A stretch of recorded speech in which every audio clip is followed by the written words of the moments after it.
What's up, everybody? We're doing another YouTube video today, mainly because I just got to my shooting location and my client's not here, so I might as well make a YouTube video. So one thing that I really wanted to talk about today was that quality will never outperform quantity.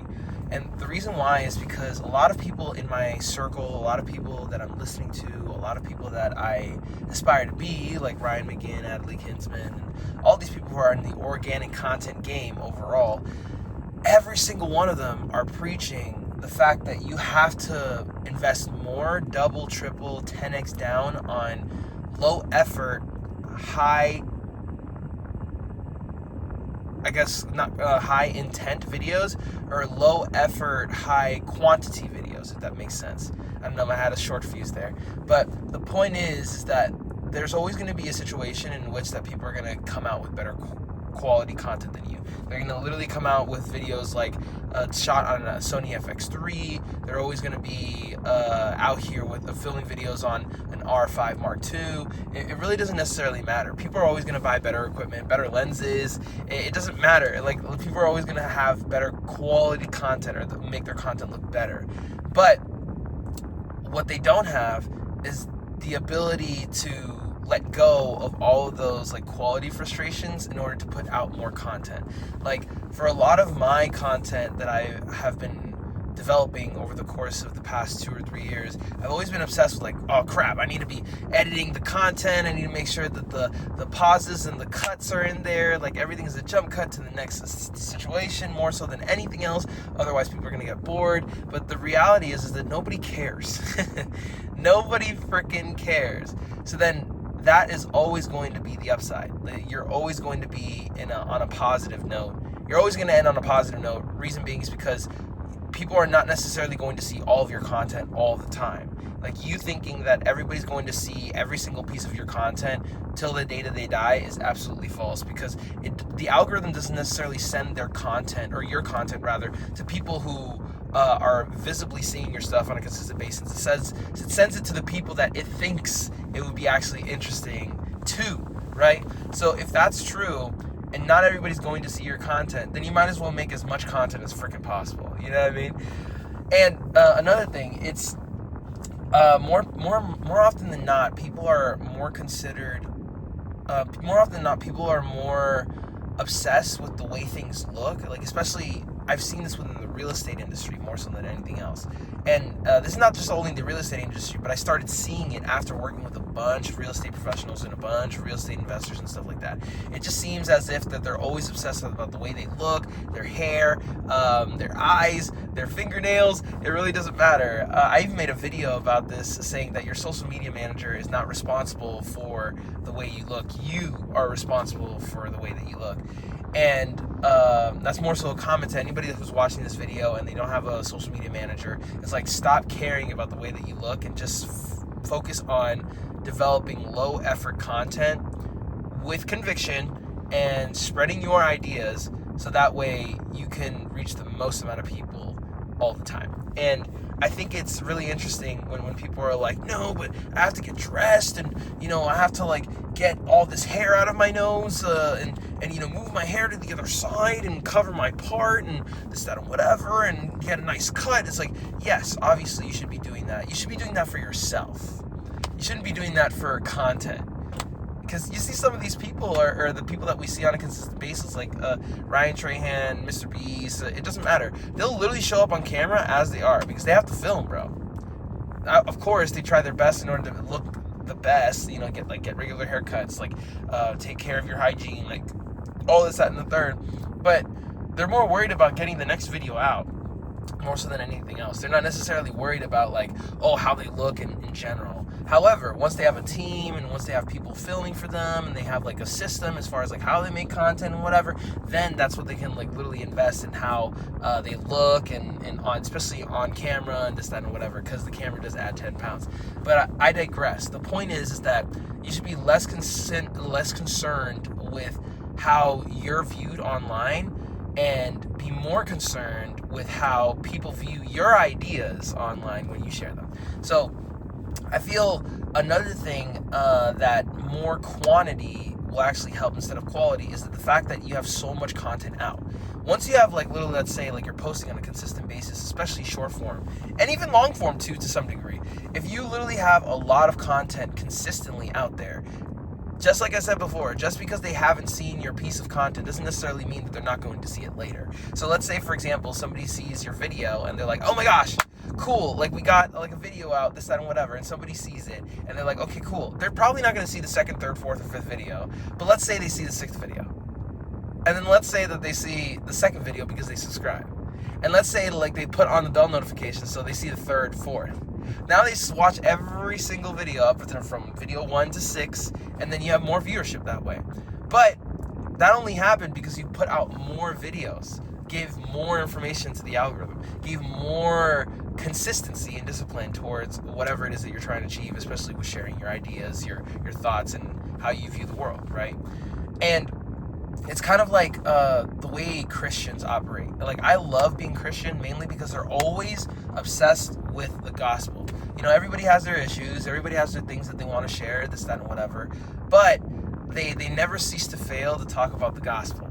So then why are you going to not do that with your own ideologies and what you want to share into the world? I'm not trying to make this religious, but it's just a really good analogy, right? So, like, if you take it upon yourself, the more times you talk about something, the more you're going to be associated with that thought. So how are you going to be a thought leader within fitness? How are you going to be a thought leader in financial services? How are you going to be a thought leader within business if you're never talking about all these things on a consistent basis, right? And keyword, consistent basis, not on an infrequent basis, right? So then what does that mean? Do I have to post every single day? Do I have to post every single week? Do I post every month? Like, how do I do that? One thing that I would recommend is get to the frequency that is most comfortable for you right now so that you can make content creation a habit, right? Because more often than not, the hardest part is starting. And most people, they're like, oh man, this is such a hassle, this, that, and whatever. Like, the camera, it's so freaking annoying. It's like I keep stuttering all the time, this, that, and whatever. And then they eventually get demotivated, like unmotivated rather, I should say. And all of a sudden they stop making content. And you're like, dude, you have to realize that content creation is literally compound interest. Like, I'm going to coin that because I haven't heard anybody say that. But content creation overall, in a nutshell, is essentially compound interest. The more inputs you put in, the more outputs you're going to get. Same thing with the stock market. If you invest $5 for the rest of your life every single day, you're going to get a lot of money. But if you put $100, or let's say even just those $5, right, every single month, it's going to be a lot less in comparison to $5 a day, right? So my thing is, if you're ever in a situation when you're thinking about how much should I be posting, this, that, and whatever, on which platforms and whatever, it only matters, and the results only show up dependent on how much you post, right? So it's not by, what you post, right? Because obviously you don't necessarily know what's going to resonate with your audience. So then why not make more content so that way you can literally basically do split testing with your own organic content and figure out what the people are watching out of every single video that you're putting out, right? Like right now, your videos might get 1 view, 2 views, or even no views. But eventually those 2 no views turn into 10. Then the 10 turn into 20. Then 20 turn into 100. Then 100 turn into 1,000. Then 1,000 turn into 10,000. And then so on and so forth. And you're snowballing. But the main thing is that, like, that's how you're going to be able to compete. That's how you're going to be able to compete with all these different people, right? It's like, once you lock down a channel of frequency, which you're going to be posting, it becomes a habit. And then from there, then you go like, okay, cool. Now, like, I get where this is coming from. I get how this is going to affect my life. I get how much investment I'm going to have to give this. So I'm going to double down now. Like before, I used to tell everybody post once a day. But now, from all the people that I'm listening to and all the masterminds and all the conventions that I'm going to, all of them are saying post twice a day or even 3 times a day. You know, I know one influencer, Brian Mark, he posts 6 times a day. And that's crazy, 6 times a day. So I'm like, dang, I need to be posting more. I need to be making more content. You know what I'm saying? So that's all I'm thinking about. It's like, how can I make the highest quality content at low effort and it be true to me and what I believe in, right? And literally I can do that with any form of content, being short form or long form. So therefore, like long form, it's like, dude, pick up a freaking camera like this one. Like, I'm literally shooting this on my phone. I have all the doohickeys and gonads. I literally have a cinema grade camera in my car that I could be shooting with, and I can literally do the lighting, this, that, and whatever. But that's not the intention for this video, right? This is the intention behind this video, is to get content out there, not necessarily to put out the best version of content to be judged by other people who happen to be filmmakers. And I'll give you a really great example to close this video out. Once you have the frequency, once you have the thought leadership, once you have literally everything that I mentioned in this video, you have to take into consideration that why you're making these types of videos, right? Why are you putting out a huge amount of content on a consistent basis overall?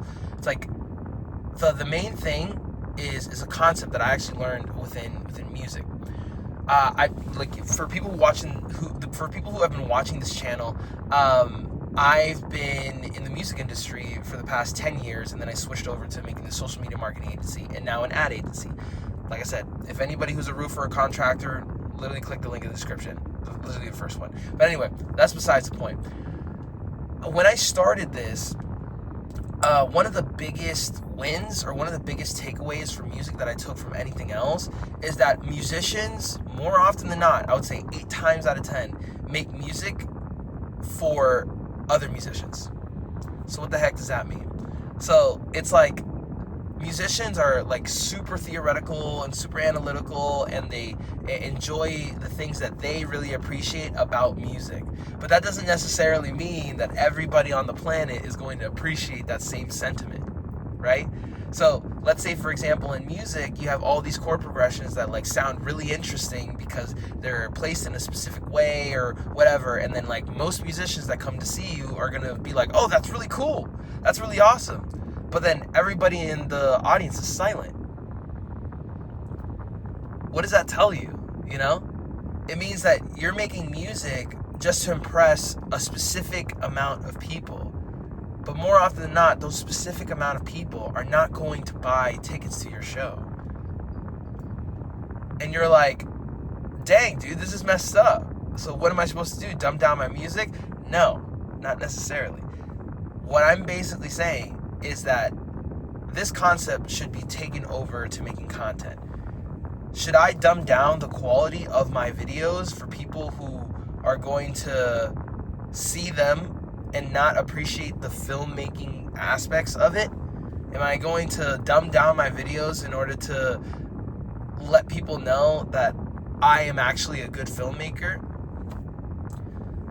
The level of influence an artist has is not the influence that they have on other people in their industry that are also doing the same thing as you. It's the level of influence that you have over the people watching the stuff. Like, there's a reason why examples of art in general, like in music or movies in general, like Pulp Fiction, for example, is a cult movie because it was a great freaking movie. Did they have the best quality videos? No, absolutely not. But they did the best with the tools that they had. And I think people should be more concerned with the amount of stuff that they produce on a consistent basis rather than the quality of said videos and whatnot. Because I'll tell you one thing, there's a study at Harvard, like literally at the Harvard school, I think the business school, if not, or maybe even the creative aspects. Like literally there was a class divided up in 2 different assignments, right? So like it was a pottery class, like divided into 2 different, I guess just to say, like 2 different objectives, let's say. One point of the class was essentially supposed to be making the highest quality vase. And the other half of the class was supposed to make as many vases as possible by the end of the semester, and they will both be graded on those 2 concepts, right? So guess which class actually made the best vase? The ones that had the more reps in, right? Just the fact that I'm having this conversation with you on video and you're sticking with me up until the end, I hope so, shows to you that I'm working on my craft of public speaking. I'm working on my craft of making content. I'm working on my craft of putting out low effort stuff but impacting people to the masses. Does that make sense? Because it might not work now, but you better believe a year or 2 years from now, people are literally going to be looking at these videos and they're going to be like, dang, like this dude made so many freaking videos. That's kind of crazy, actually. So my challenge to you is you should stop worrying about the quality of the videos and be more concerned with how many videos you're putting out. And if that starts with 1 a week, fantastic. If that starts with 2 a week, fantastic. If it starts up to getting up to 2 to 3, 4, 5, 6 times a day, even better. But the point is that quality will never outperform quantity. Anyway, but thank you for everybody who's gotten to the end of the video. I really appreciate it. If you liked the video, make sure to like and subscribe because it really helps me out actually, because I put videos out like this every single week and you don't want to miss them. But like I said before, if you're a contractor or a roofer or anybody who's looking to get an appointment system on autopilot, then literally click the first link in the description. Otherwise, I'll see you in the next one. Peace.